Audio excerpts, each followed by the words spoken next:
الصخرہ لیں. اس لیے کہ یہ ہماری کمٹمنٹ ہے مذہبی یہودیوں کے ساتھ کہ ہم یہاں پر جو ہے ٹیمپل بنائیں گے، تھرڈ ٹیمپل، ہیکل سلیمانی کی تیسری مرتبہ تعمیر یہاں ہوگی. لیکن ظاہر بات ہے فلسطینی کیسے مان لیں، مسلمان کیسے مان لیں؟ یہ ہے وہ چیز کہ جس کی وجہ سے وہ سارا معاملہ ناکام ہوا. ویسے مجھے یقین ہے کہ اگر فلسطینی مان بھی لیتے تبھی یہودی جو ہے جس طریقے سے اسحاق ریبیون کو اس نے قتل کر دیا تھا تو یہ اس کو بھی یہود براق کو بھی قتل کر دیتے اور وہ کسی صورت تسلیم نہ کرتے کہ یہ یروشلم جو ہے یہ انڈیوائیڈڈ سٹی نہ رہے بلکہ ڈویژن ہو جائے اس کی اور صرف مغربی حصہ ہمارے پاس رہ جائے اور مشرقی جو ہے عربوں کے پاس کبھی تسلیم نہیں کرتے، مر جائیں گے. اب دیکھیے اس وقت شکل کیا ہے. میرا اندازہ یہ ہے کہ اب جو مذہبی یہودی ہیں ان کے صبر کا پیمانہ لبریز ہو گیا ہے اور اب ایک مڈ وے آدمی اس وقت وہاں پر آ گیا ہے، ٹوپی والا. اگرچہ وہ پریکٹسنگ یہودی اس طرح کا نہیں ہے، داڑھی والا نہیں ہے، زلفوں والا نہیں ہے وہی کوٹ پینٹ والا، لیکن یہ کہ اوپر رکھتا ہے وہ ٹوپی. ایریل شرون اور انتہائی سفاک جس نے کہ فلسطینیوں کے 2 کیمپ ایسے اڑائے تھے جیسے کہ چیونٹیوں کیا ہو لشکر اور ان کو پاؤں تلے رون دیا جائے، اس طریقے سے ختم کیا تھا. بہت بڑا قاتل، مرڈر، وہ وزیر اعظم ہے. اور اب جو ہے ان کے صبر کا پیمانہ لبریز ہو گیا ہے. اب ان کا فیصلہ یہ ہے کہ انہیں 3 بڑے بڑے قدم اٹھانے ہیں. نمبر 1 فلسطینیوں کا خاتمہ، ایتھنک کلینزنگ. اگر یہ فلسطینی رہتے ہیں یہاں پر تو اگر 10 ہم ان کے ماریں گے تو 2-3 یہ ہمارے مار دیں گے. تو اسرائیلی کی جان تو بہت قیمتی ہے، یہ تو خیر 1000 بھی مر جائے تو کوئی بات نہیں، یہ تو کیڑے مکوڑے ہیں، جنٹائلز ہیں، گوئمز ہیں. یہودی وہ مر گئے، لہذا ان کا ٹنٹا مکاؤ، اب ان کو ختم کرو. وہ اشتہار شاید آپ کے نظروں سے گزرا ہوگا جس میں میں نے یہ الفاظ لکھے ہیں کہ بوسنیا کی ایتھنک کلینزنگ جو ہے ماند پڑ جائے گی. اور جو کچھ ایتھنک کلینزنگ ہوئی تھی 500 برس قبل ہسپانیہ میں، اس کا نقشہ آپ دیکھیں گے دنیا میں. اس وقت کیا ہوا تھا؟ عربوں کو، مسلمانوں کو یا جلا دو، قتل کر دو، یا جہازوں میں ان کو ڈمپ کر ہوئے اور لے جا کر شمالی افریقہ کے ساحل کے اوپر اتار دو اور ڈمپ کر دو. ایک بچہ بھی نہیں رہنے دیا تھا ہسپانیہ میں.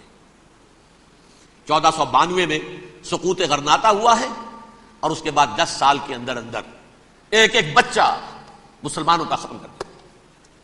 یہ ہے فیصلہ ان کا. اب بہت بڑا قدم وہ اٹھانے پر مجبور ہے. کب تک آپ رہیں گے؟ ہمارے لوگ مارتے ہیں، 16 نوجوان ہمارے مار دیے. لیکن آج گھر تھا اس میں ایک چلا گیا فلسطینی، بم اپنے جسم سے باندھ کر وہاں اڑا دیا، خود بھی اڑ گیا، 16 ان کے نوجوان اڑ گئے. لہذا یہ چیز ان کے لیے ناقابل برداشت ہے. ان کے صبر کا پیمانہ اب لبریز ہو رہا ہے. نمبر 2 انہیں بہرحال اب یہ کرنا ہے کہ مسجد اقصی کو گرائیں، قبۃ الصخرہ کو گرائیں اور ٹیمپل بنائیں. یہ انتفاضہ جو اب شروع ہوا 1 سال پہلے سے، یہ شیرون نے دورہ کیا تھا، مسجد اقصی میں گیا تھا اور اس نے تھرڈ ٹیمپل کی تعمیر کے لیے ایک پتھر جو ہے بنیاد کا پتھر رکھنے کا ارادہ ظاہر کیا تھا، جس پر فلسطینی نوجوان اٹھے وہ اینٹیں لے کر اور روڑے لے کر، اور اس وقت سے یہ سلسلہ چل رہا ہے. کتنے مارے جا چکے فلسطینی، لیکن کچھ نہ کچھ یہودی بھی مرے، اسرائیلی بھی مرے. اور جیسا کہ میں نے عرض کیا اب ان کے صبر کا پیمانہ لبریز ہو گیا. انف از انف. اب ہم اس معاملے کو ایک دفعہ جو ہے فائنلی ختم کر دیں اور اب بنائیں گے. لہذا اب جو ہے کئی ٹن وزن کے وہ جو پتھر تیار ہو کر آگے رکھ دیے گئے ہیں کہ یہاں یہ بنیاد پڑنی ہے، اس کے اندر یہ پتھر لگے. بلکہ ایک لطیفہ بھی مجھے یاد آیا ہے، یہ کوئی 30 سال پرانی بات ہے. اس قبۃ الصخرہ کی مرمت ہوئی تھی تو اس کے اوپر جو یہ سونے کی پتری چڑھی ہوئی ہے، یہ شاہ حسین اردن والے جو ہے، ظاہر بات ہے تھا بھی انہی کے تسلط میں، یہ انہی کی تولیت میں تھا سن 67 سے پہلے، اس زمانے کی بات میں کر رہا ہوں. تو انہوں نے پتہ نہیں 30 من تھا یا 30 ٹن تھا سونا جو ڈونیٹ کیا تھا اس کے اوپر یہ پتری چڑھانے کے لیے، جو بہت بڑا گنبد نظر آتا ہے پورے کے پورے ماحول کے اوپر چھایا ہوا. اس وقت یہودی اخباروں نے لکھا تھا بہت اچھا ہے، یہ سونا ہمارے کام آئے گا جب ہم اپنا ہیکل تعمیر کریں گے. کہاں جائے گا سونا؟ سونا یہی رہے گا نا، جب ہم گرائیں گے ہمیں وہ سونا مل جائے گا. اب وہ اس پر آ گئے، مزید دیر نہیں کر سکتے. تو آپ نوٹ کیجئے، number 1 ethnic cleansing of Palestinians in Israel. Number 2 demolition of the Aska box and the Qubbat al-Sakhra.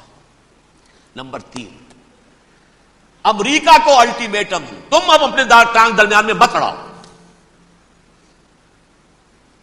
اور اس کے لیے دھمکی، اگر تم نے ہمارے معاملے میں رکاوٹ ڈالی تمہاری اینٹ سے اینٹ بجا دیں گے۔ نیتن یاہو نے یہ کہا تھا میں واشنگٹن میں آگ لگا دوں گا۔ یہ انہوں نے امریکہ میں عظیم ترین دہشت گردی کر کے امریکہ کی ایڈمنسٹریشن کو، انتظامیہ کو یہ دھمکی دے دی ہے کہ باز آ جاؤ۔ چنانچہ میں یہ بات کہہ کے پرسوں جمعے میں اپنی مسجد سے، مسجد دارالسلام سے نکلا، شام کو، اسی شام کو میں نے ایریل شیرون کی تقریر سن لی T V per.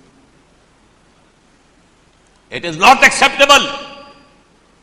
Don't appease the Arabs at our expense. We are not going to become Czechoslovakia. We have to depend on ourselves only and rely on ourselves only.